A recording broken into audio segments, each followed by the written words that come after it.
All right, let's talk a little bit about Photoshop composite images, or Photoshop compositing as it's sometimes called. Here's an image I created for a client that was a staff photo. They were all dressed up as nerds, as you can tell, and they wanted to create this nerd poster. So what I did, initially, I took a bunch of photos of them all together, but if you've ever tried to do that, you'll know that anything more than about 3 people in a photo gets difficult. It's really tough to get everybody making the face that they want, whether it's smiling or in this case, they kind of have a serious vibe going on. But what I ended up doing to create this image was I took a picture of all of them. Let's take a look here separately. And the way I did that was went in and set my camera up on a tripod and then had them all step in and I took a photo. Now, one thing you'll notice as I did this, I had them all try and stand on this line or as close to this line as I could get them to stand.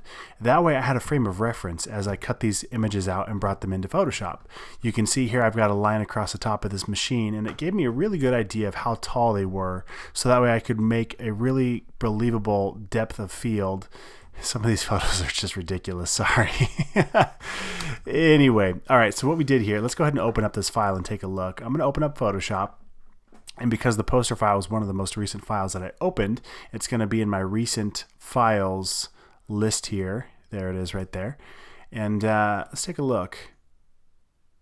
So what I did when I created this image, and you can see here I've got these guides. And these guides help me see how tall everybody is when I brought them in, cut them all out, and if I click on any of these and drag them around, all of a sudden it totally breaks the illusion, if it didn't already with me telling you. But we can cut all these people out, drop them in. You'll see I added some drop shadows by their feet. Let's take a look here. Let's zoom in a little bit.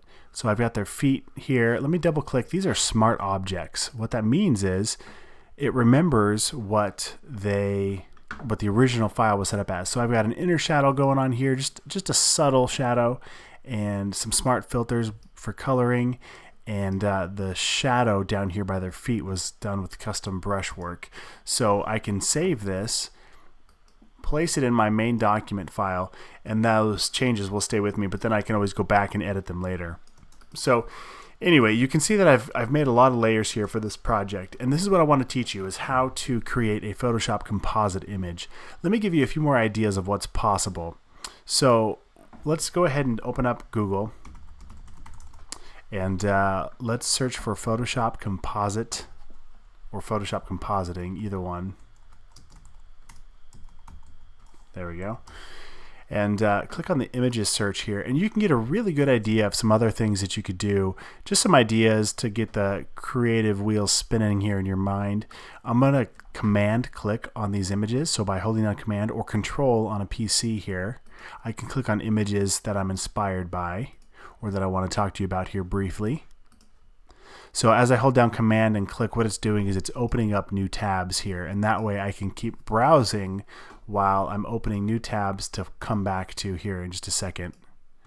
So, all right. So the other thing about Photoshop compositing is it doesn't have to be people. It can be products or things. Let's say you want to put something on Etsy or on eBay, and you want to cut out your product and maybe make it look a little better or more appealing.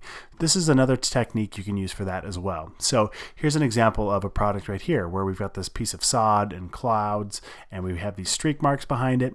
So Photoshop compositing is a great tool, and that's why we're diving in. I think it's a really fun topic. So here's a few other ideas. Let's just look real briefly. We've got some really high contrast stuff going on here. This background, I'm sure, was not where it was shot. It was probably shot on a green screen. Here's another one where he's just superimposed over the top of a background. It's not as believable, mostly because of where the shadows and the lighting are coming from, but we can talk about that as we dive in here. So here's another one, really high contrast HDR type of a photo. Again, this background was probably placed after the fact. We've even got some light bursts coming in up here and things like that. So that's what I want to show you as we dive in here. So first things first, go ahead and do a little more research, figure out what you want to make, whether it's a photo of yourself or if you want to use one of the assets I've provided. I'll provide some of these photos that you can use to cut out and work with, or feel free to take a pause real quick, take a picture of yourself. When you do, make sure, let's look at these photos I took real quick. Make sure you give yourself space to cut all the way out around the image, okay? So don't crop the image too close, so that way you have room to work. The other thing is, let's say you want to make an image. Let's just look at pexels.com. This is a great freebie resource for free images. You can search for beach or forest or city or coffee shop or any kind of a background you want to find. Let's just pretend you wanted to use this one here. If you were going to use this, let's look at where the light's coming from. It's coming from the top left here. So if you take a picture of yourself, make sure your lighting and your placement of your lighting is kind of in the same vicinity. That'll help the image look a lot more real and believable once you dive into the project here. The other thing is if you're sitting straight on, it wouldn't look quite as real as if maybe from like a 3/4 angle, so maybe sit on a stool or something. So just some ideas as you start to gather some assets and resources to create your composite image. So, all right, go ahead and take a second now, go take those photos or open up the project files, and we will dive in with the next video.